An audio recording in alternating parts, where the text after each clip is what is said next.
Hi guys. So இன்னைக்கு நம்ம என்ன வீடியோ பார்க்க போறோம்னா, ஒரு கோயிலில் அன்னதானம் சொல்லியிருந்தாங்க ஆர்டரு. ஸோ அந்த ஆர்டர் தான் நம்ம பண்ண போகிறோம். என்னென்ன பண்ண போகிறோம்னா, வெஜ் பிரியாணி ஒரு 6 கிலோ கேட்டிருந்தாங்க, அப்புறம் தயிர் சாதம் ஒரு 3 கிலோ, அப்புறம் சக்கரை பொங்கல் அது 1 கிலோ கேட்டிருந்தாங்க. ஸோ இது எல்லாம் தான் நம்ம இந்த இந்த வீடியோவில் ப்ரிப்பேர் பண்ணுறது தான் நீங்கள் பார்க்க போகிறீங்க. வாங்க வீடியோக்குள்ளே போயிட்டு பார்க்கலாம். எனக்கு அரிஞ்சு அரிஞ்சு எனக்கு சாதியம் நவுந்து போச்சுங்க.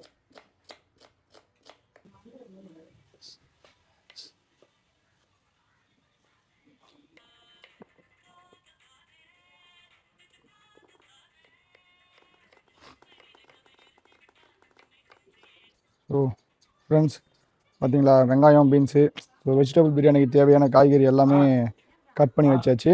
ஸோ நெக்ஸ்ட் இந்த பக்கம் பார்த்தீங்கன்னா நம்ம சட்டி ஏற்றிட்டோம் அடுப்பு எரிய வச்சு. இப்போது வந்து எண்ணெய் பட்டெல்லாம் நம்ம அப்படியே போட்டுக்க வேண்டியதான்.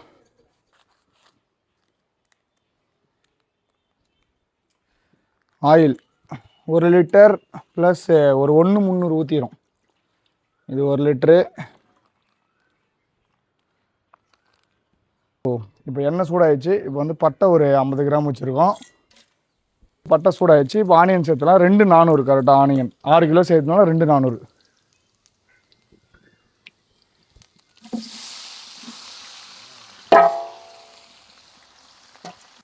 ஆட் பண்ணிட்டா. இஞ்சி பூண்டு பேஸ்ட் நம்ம அரைச்சி வச்சுருக்கோம், அதை நம்ம ஆட் பண்ணிக்கலாம். இஞ்சி பூண்டு பேஸ்ட் நம்ம எவ்வளோ ஆட் பண்ணிக்கிறோம்னா, 1 கிலோக்கு 100 கிராம் போய் 600 இஞ்சி 600 பூண்டு அப்படி தான் நம்ம ஆட் பண்ணுவோமே இந்த வெஜ் பிரியாணிக்கு. இப்போ நம்ம இஞ்சி பூண்டு பேஸ்ட்டு நல்லா அப்படியே பேஸ்ட்டு, வெங்காயமும் இஞ்சி பூண்டு பேஸ்ட்டும் சூப்பராக பேஸ்ட் மாதிரி ஆயிடுச்சு.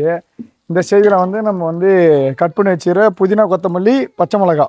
புதினா வந்து அரைக்கட்டு, மல்லி அரைக்கட்டு, இது ஒரு 100 கிராம் மாதிரி பச்சை மிளகா வாங்கிடும். அது சேர்த்துடலாமா? வா, இது இப்போ இதை சேர்த்துக்கிறோம். இதை சேர்த்த உடனே அப்படியே வாசனையே செமையாக இருக்கும். மல்லி போட்டாச்சு.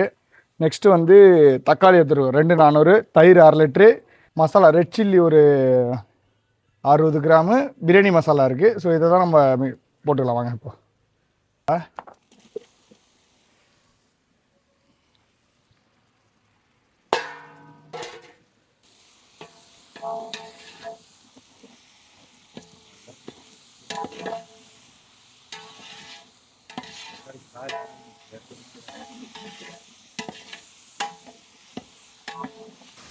இப்போ இது எல்லாமே சூப்பரான ஒரு பேஸ்ட்டாக வந்துச்சு. இந்த ஸ்டேஜில் வந்து நம்ம உருளைக்கிழங்கு, கேரட்டு, பீன்ஸு, இது எவ்வளோ அளவுனா, உருளைக்கிழங்கு 1 kilo, carrot 1 kilo, beans 1/2 kilo. இதுக்கு அடுத்தது வந்து மீல் மேக்கர் இருக்குது, பட்டாணிக்கு அடுத்தடுத்து நம்ம சேர்த்துக்கலாம். ஃபஸ்ட்டு சேர்த்துக்கலாம்.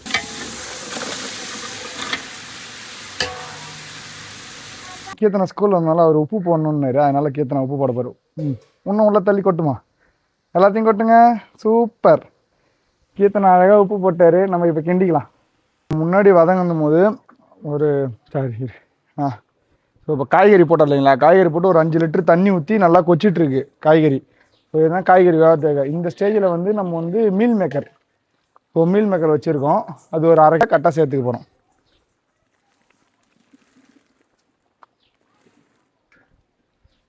தண்ணி ஊற்றிடலாம். ஆல்ரெடி 5 லிட்டர் ஊற்றிட்டோம். இப்போ ஒரு 4 லிட்ரு, மொத்தம் 9 லிட்ரு. 6 கிலோவுக்கு 9 லிட்டர் ஊற்றணும். 1க்கு 1.5 கணக்கு.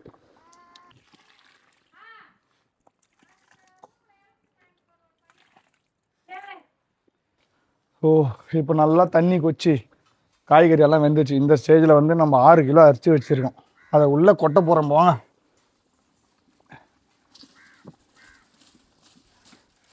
இது வந்து தம் பிரியாணி, ஆனாலும் நம்ம வந்து வெடி பிரியாணி தான் செய்யலாம், தம் பிரியாணி தான். ஸோ டேரெக்டாக தண்ணி கூட சேர்த்துட்றோம்.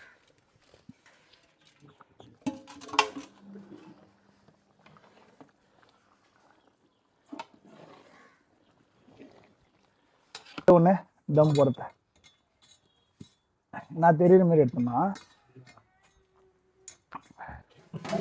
பக்கத்தில் வந்து காமிங்க. அப்படியே ரைஸு உதிரி உதிரியாக ஒன்று கூட ஒட்டாமல் அப்படியே பாருங்கள், வேற மாதிரி வந்துக்குது ரைஸு இன்னைக்கு. சூப்பராக ஒரு 6 கிலோ இந்த மாதிரி நீங்களும் பிரியாணி செய்யணுன்னா கண்டிப்பாக நம்மளை காண்டாக்ட் பண்ணுங்கள். நான் நம்பர் வந்து கீழே கொடுத்துட்றேன். ஸோ நீங்கள் வந்து காண்டாக்ட் பண்ணி நம்ம உங்கள் ஆர்டரை புக் பண்ணிக்கலாம். நம்ம பாண்டிச்சேரி பக்கத்தில் திருச்சாடுமலை கூட்டுறவில் தான் நம்ம வீடு இருக்குது. இது வந்து பாண்டிச்சேரி பக்கத்தில் ஆரோவில். ஸோ நியர்பை மற்ற எல்லா ஏரியாவிலும் நம்ம வந்து டெலிவரி. ஓகேங்களா? மறக்காமல் உங்கள் ஆர்டரை பண்ணிவிடுங்க.